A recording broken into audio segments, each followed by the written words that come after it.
And of course, we'll get you more when the nod comes in terms of the mechanics and in terms of how exactly this will work. Amit Gupta is with us, Senior Vice President and Fund Manager at ICICI Securities PMS. Amit, good afternoon.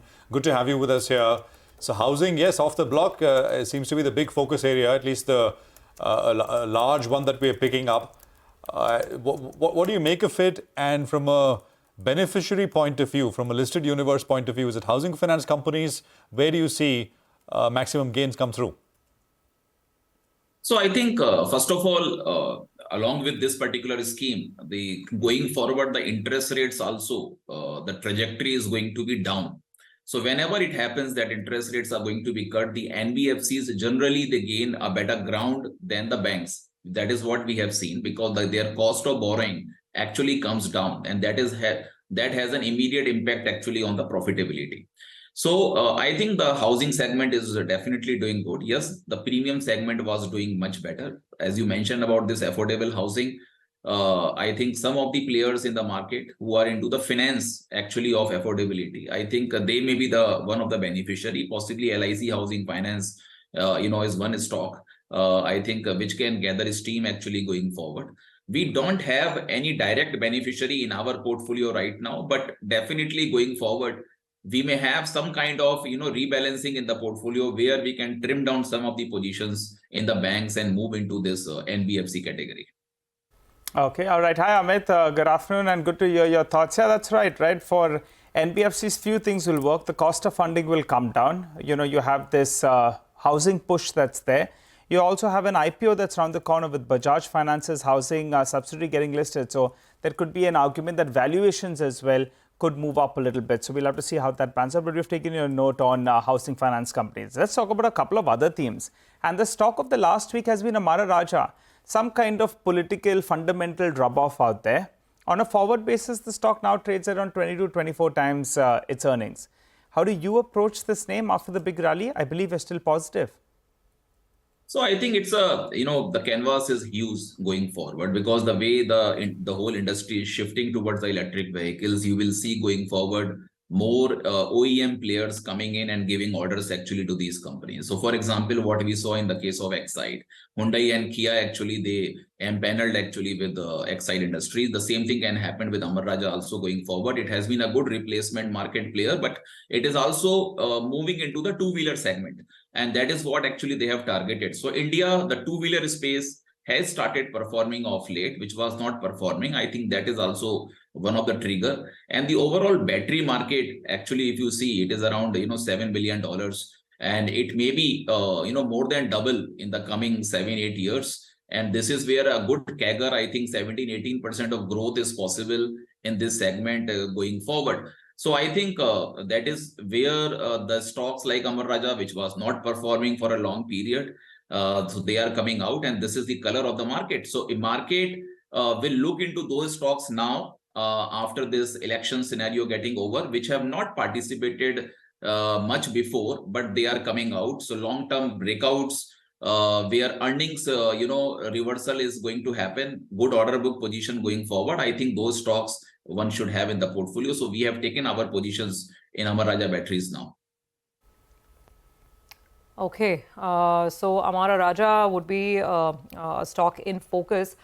Amit, hi, good afternoon. So if we talk about some of the capex facing names, or and this is a theme that you've been quite optimistic on in the past as well, capex, manufacturing, industrials. The issue now is again, we're back to debating valuations, because that dip was so swift. It was a one-day dip, and the stocks have pretty much recovered all of that loss. So again, from a valuation perspective, if you were to look at fresh purchases, and what kind of companies and stocks would you consider now to play these themes?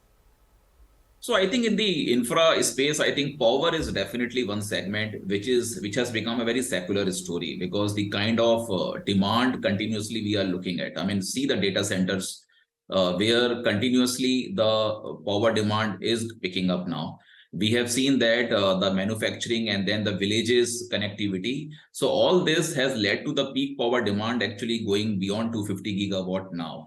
And it is expected it can reach towards 400 gigawatt in another 6-7 years. So the government has allowed now the thermal power capacity expansion, and that is where 80 gigawatt of thermal power is expected by 2030.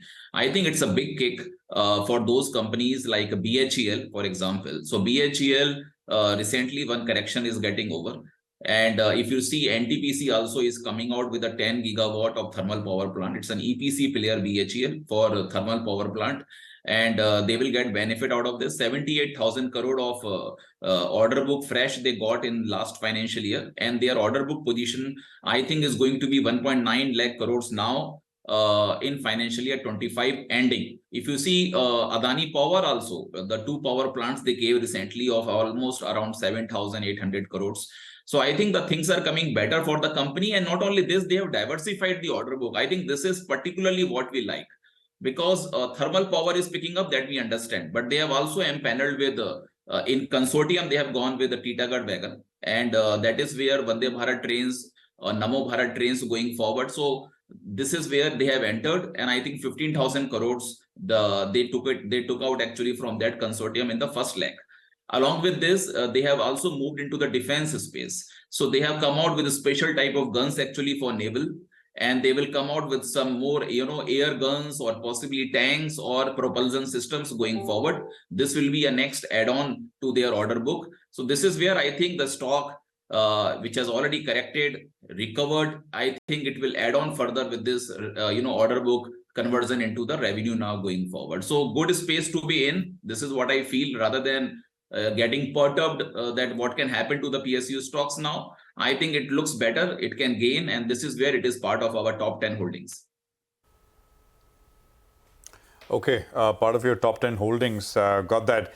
The other one, which I think has done phenomenally well for you, Amit, is VATech Vabag, right? I mean, it's been a great last few days, into new highs and surging. I'm just wondering, where have valuations kind of gotten a little too stretched here, or they appear reasonable? No, I think looking at this particular growth, and in fact, if you compare with the last 5 years or 8 years periods, the stock is just coming back. It had a long lull period because somehow the projects were not getting executed. But what we have noticed now, this compressed biogas, or you talk about green hydrogen, or you talk about semiconductor, everywhere you need a pure water.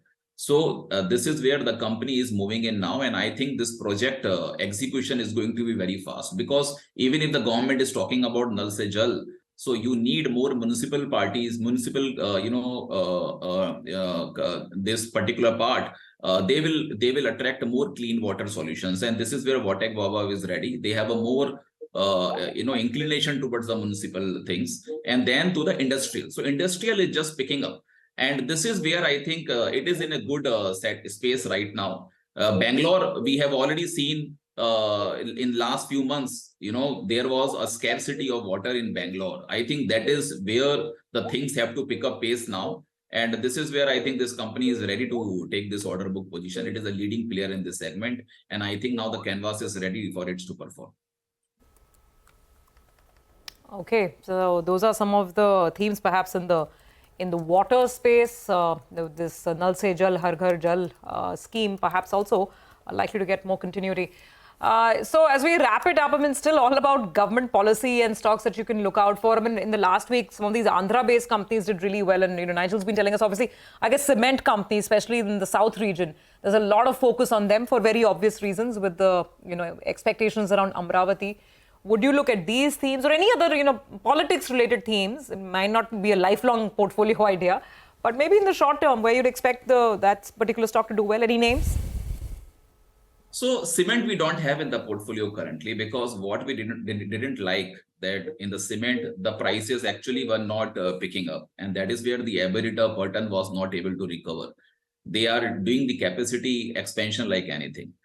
We feel that almost 1.9 times capacity expansion is possible by 2027 in the cement space, and that is where actually there will remain some pressure on the profitability on the cement prices.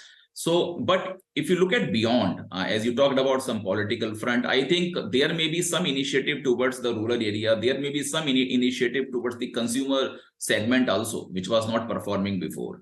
And in that segment, when I look back, I think premiumization trend is still picking up very fast. So liquor as one space that we really like. I think United Spirits, which was not showing that kind of bigger growth, I think now it is very much possible.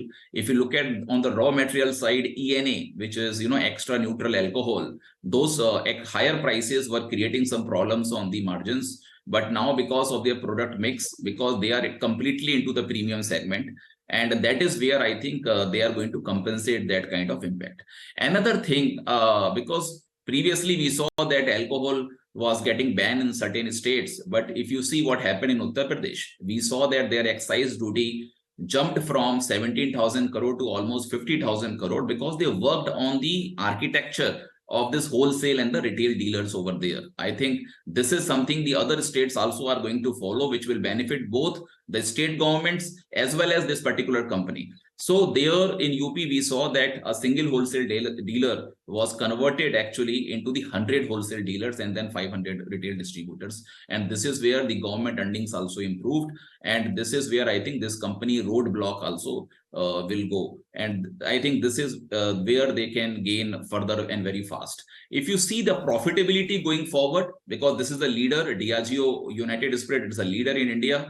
If you have to look in China, what has happened, the largest liquor company in China, it gives a profitability of $10 billion with the market cap of almost close to $300 billion.